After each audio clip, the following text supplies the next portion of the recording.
Good morning students, myself Dr. R.P. Bagdi, department of ABST SPC government college Ajmer. आज का जो topic है वो है कॉरपोरेट अकाउंटिंग से संबंधित, जो कि बीकॉम पार्ट सेकंड का ABST का फर्स्ट पेपर है। आज अपन बात करेंगे अंशों के निर्गमन की प्रक्रिया क्या होती है, किस प्रकार से अंशों का निर्गमन किया जाता है। इससे संबंधित ये वीडियो है। अंश निर्गमन की प्रक्रिया, procedure for issue of shares, कि क्या प्रोसेस होता है अंशों के निर्गमन के लिए। तो कंपनी के पंजीयन के बाद संचालक मंडल कंपनी की पूंजी एकत्रित करने के लिए आवश्यक प्रबंध करते हैं। उक्त पूंजी का प्रबंध करने के लिए कंपनी द्वारा पर विवरण का निर्गमन किया जाता है तथा अंशों के लिए आवेदन मांगे जाते हैं। विनियोजकों को पर विवरण की सूचना दे दी जाती है और वे अपने आवेदन रकम सहित कंपनी के बैंकरों के पास जमा करा दें। कंपनी के बैंकर उचित रूप से सही ढंग से भरे हुए आवेदन के साथ आवेदन पर देय राशि प्राप्त करते हैं, उसकी रसीद देते हैं। उक्त राशि को संबंधित कंपनी के अंश खाते में जमा करते हैं। सामान्यतः बैंक प्रतिदिन या 2-3 अथवा अन्य निश्चित दिनों के अंतराल से प्राप्त आवेदन सूची को कंपनी को भेज देते हैं, जिनके साथ में प्राप्त आवेदन पत्र भी नथी होते हैं। कंपनी कार्यालय में आवेदनों की सूची जांच होती है और जांच करने के बाद आवेदकों को नाम के वर्णक्रम अल्फ़ाबेटिक ऑर्डर में आवेदित किए गए अंशों की संख्या के अनुसार छांट लिए जाते हैं कि ए वाले ए में, बी वाले बी में, जैसे राम है तो आर में चला जाएगा, मोहन है तो एम में चला जाएगा। इस प्रकार से इसकी छंटनी कर ली जाती है और आवेदकों के छांटने के बाद आवेदन और बंटन सूचियों में दर्ज किया जाता है। ये सूचियाँ आवेदन व आवंटन पुस्तकों के रूप में भी हो सकती है। आवेदकों की अलग अलग श्रेणी के लिए अलग अलग रंग की पुस्तकें रखी जाती है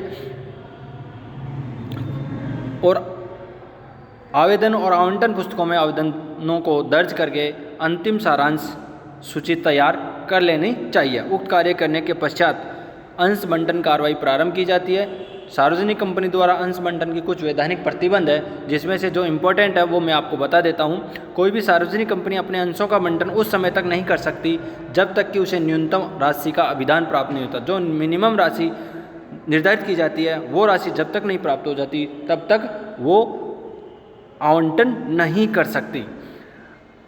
आवेदन देय रकम कंपनी को प्राप्त नहीं हो जाती। यह न्यूनतम अभिदान की रकम कंपनी द्वारा निर्धारित किए गए पर विवरण होता है उसमें यह निश्चित किया जाता है और सेबी के दिशा निर्देशों के अनुसार न्यूनतम अभिदान 90% के बराबर होता है। पर विवरण की इस प्रकार दी गई न्यूनतम राशि के अभिदान के परिकलन के लिए अंशों की उन रकमों को शामिल नहीं किया जाएगा जो मुद्रा के अतिरिक्त अन्य किसी रूप में देय हो। प्रत्येक अंश के आवेदन पत्र देय रकम अंश के अंकित मूल्य के 5% से कम नहीं होनी चाहिए। ये सेबी के दिशा निर्देश हैं। अंशों के आवेदकों से प्राप्त समस्त धन एक अनुसूचित बैंक में उस समय तक जमा रहेगा जब तक न्यूनतम अभिदान राशि प्राप्त के बराबर मूल्य के अंकित मूल्य के आवेदन कंपनी को प्राप्त नहीं हो गए हों। सेबी के दिशा निर्देशों के अनुसार कंपनी अधिनियम अधिकतम 30 दिन के लिए निर्गमन खुला रख सकती है।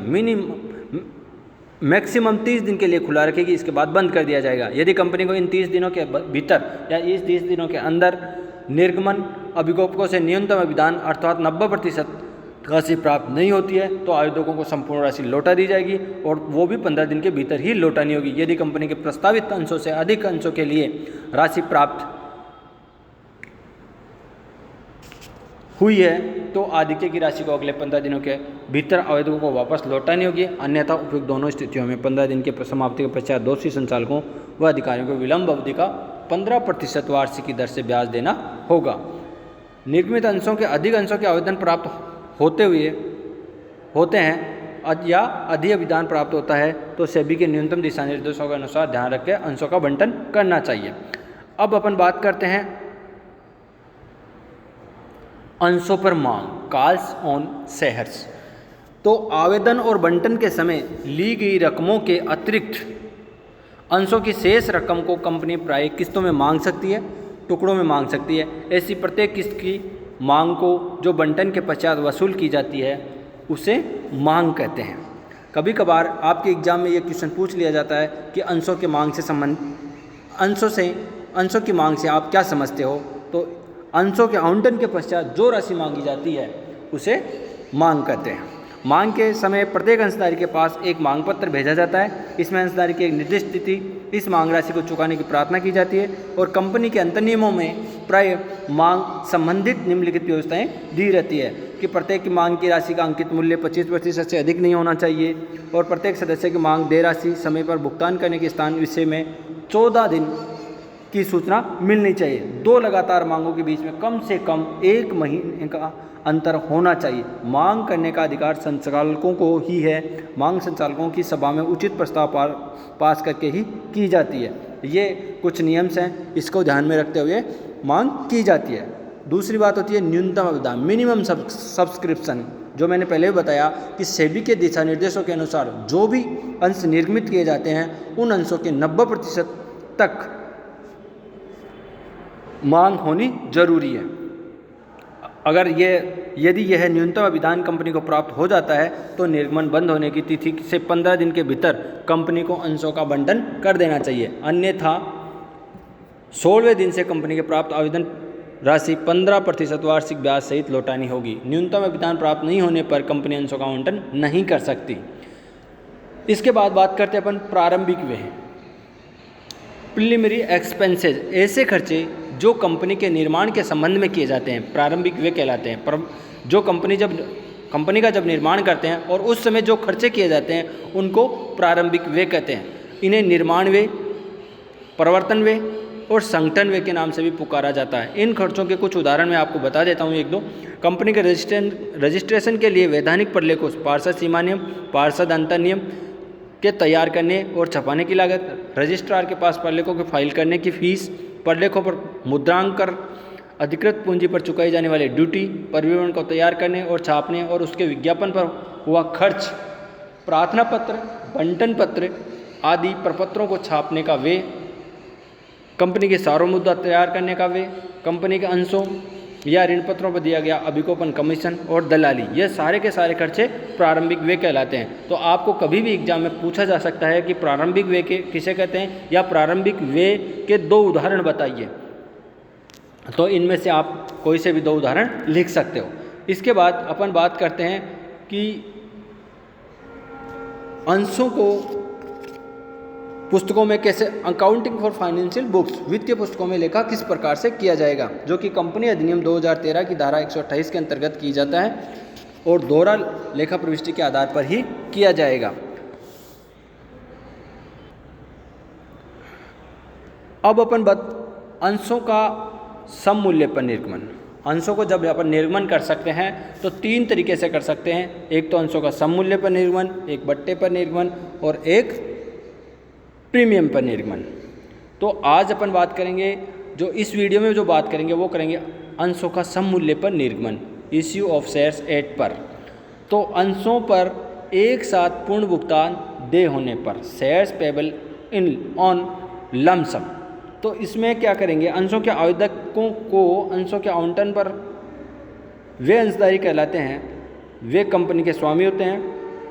कंपनी का अंशधारी अंश प्रमाण पत्र में लिखित राशि तक उनके स्वामित्व का परिचायक है। यही कारण है कि अंशों के निर्गमन पर समय समय पर देय राशि से प्रत्येक अंशधारी के नाम से अंश पूंजी खाते, शेयर कैपिटल अकाउंट को पृथक क्रेडिट करने के बजाय समस्त अंशधारियों के नाम से अंश पूंजी खाते, शेयर कैपिटल अकाउंट को क्रेडिट किया जाता है। वस्तुतः यह राशि तो पूंजी ही है, अंश तो माध्यम मात्र है। साझेदारों की तरह कंपनी के वित्तीय पुस्तकों में सभी अंशधारकों को के व्यक्तिगत पूंजी खाते नहीं खोले जाते, अर्थात उनकी पूंजी अलग अलग लेखा नहीं किया जाता।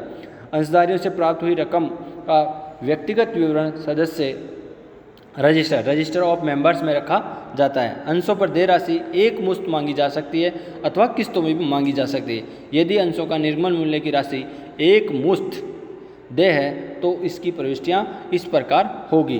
तो अंशों पर एक साथ पूर्ण भुगतान देय होने पर इसकी प्रविष्टि होगी bank account DR to share application and allotment account. अंश प्रार्थना पत्र के साथ समस्त प्रार्थियों से प्राप्त वास्तविक राशि, जो एप्लीकेशन के साथ सभी अंशधारियों से जो राशि प्राप्त होगी उसको बैंक अकाउंट DR करेंगे और to share application and allotment account करेंगे, क्योंकि एक साथ ये राशि अपने को प्राप्त हो जाएगी। इसके बाद अपन क्या करेंगे, अंशों का बंटन करेंगे। तो बंटन करने पर क्या प्रविष्टि होगी? उसकी प्रविष्टि हो जाएगी share application and allotment account DR to share application share capital account. इसमें टू शेयर एप्लीकेशन हो गया, इसको शेयर कैपिटल करना होगा, तो इसको शेयर कैपिटल कर लेना। और इसके बाद अधिक प्राप्त आवेदन राशि लौटाने पर, जो राशि अपने को ज़्यादा अधिक प्राप्त हो जाती है तो उसको लौटाने की प्रविष्टि हो जाएगी, वो होगी इसके जस्ट विपरीत कि share application and allotment account DR to bank account. इसके बाद आज के लिए ये वीडियो मैं समाप्त करता हूँ और कल जो बात करेंगे वो करेंगे अंशों के निर्गमन मूल्यों का किस्तों में भुगतान, और उसके बाद बकाया मांग के बारे में परिचर्चा करेंगे, और अंशों का प्रीमियम पर जब निर्गमित करते हैं तो क्या प्रविष्टियाँ होती है और क्या उसके रूल रेगुलेशन होते हैं, उसके बारे में अपन आने वाले वीडियोज़ में बात करेंगे। और कल वाले वीडियो में भी यही परिचर्चा करेंगे अपन अंशों का बट्टे पर निर्गमन किस प्रकार से किया जाता है। आज के लिए इतना ही। Thank you.